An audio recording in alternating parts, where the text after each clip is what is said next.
You know, the human voice, it's the instrument we all play. And you could argue it's the most powerful sound in the world.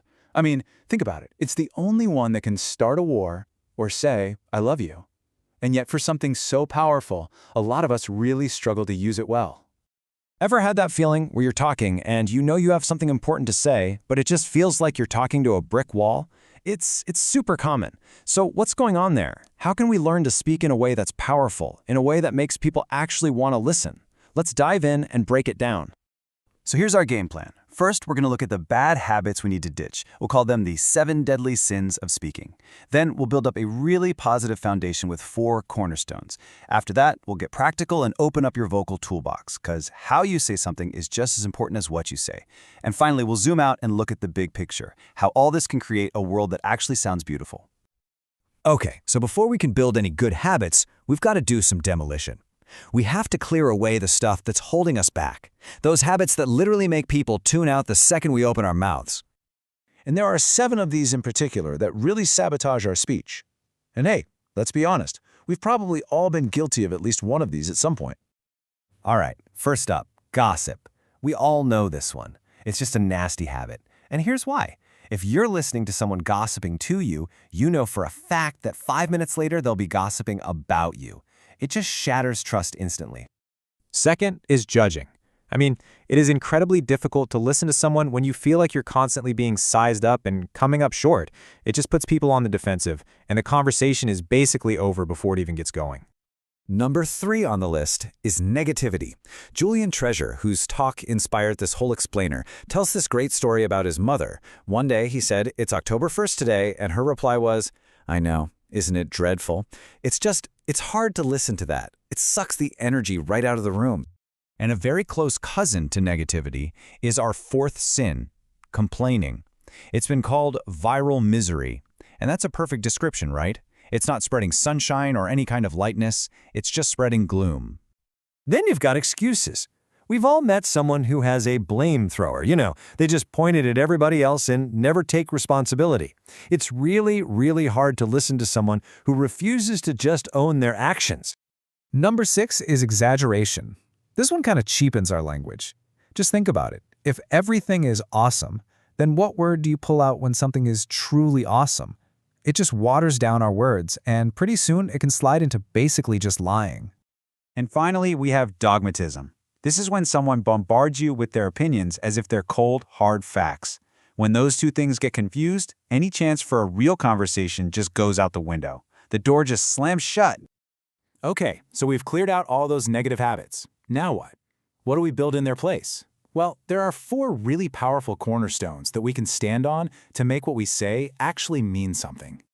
And the great thing is, these 4 cornerstones spell out a word, hail. And the definition is just perfect, not the ice that falls from the sky, but the other one, to greet or acclaim enthusiastically. I mean, that is exactly how we want our words to be received, right?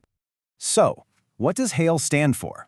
The H is for honesty, just being true, straight, and clear. The A is for authenticity, being yourself, or as some people say, standing in your own truth. The I is for integrity, being your word, actually doing what you say you'll do. That builds massive trust. And finally, the L is for love. Now, this isn't romantic love. It just means wishing people well, because we've all experienced it.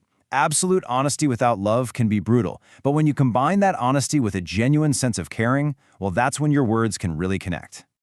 This really shows you the practical shift we can make. So instead of dogmatism, that one-way street of bombarding people with opinions, we can choose honesty. And again, this isn't about being brutally blunt. It's about being clear and straight and true in what you say. It completely transforms a lecture into a real connection. And here's the thing, this is absolutely crucial. It's not just what you say, it's how you say it.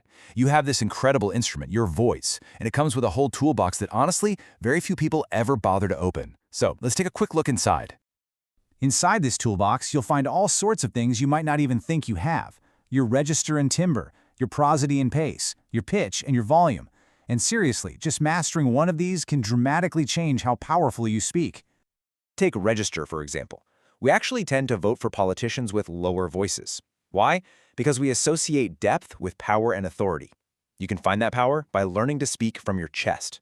Or timbre, that's how your voice feels. And research shows we prefer voices that are rich, smooth, and warm, kind of like hot chocolate. Then you've got tools like pace, which let you create excitement by speeding up, or add major emphasis by slowing right down. And of course, using silence. That's a super powerful tool all on its own. And hey, no engine works well without being warmed up first. So before any important talk, try these 6 super simple exercises.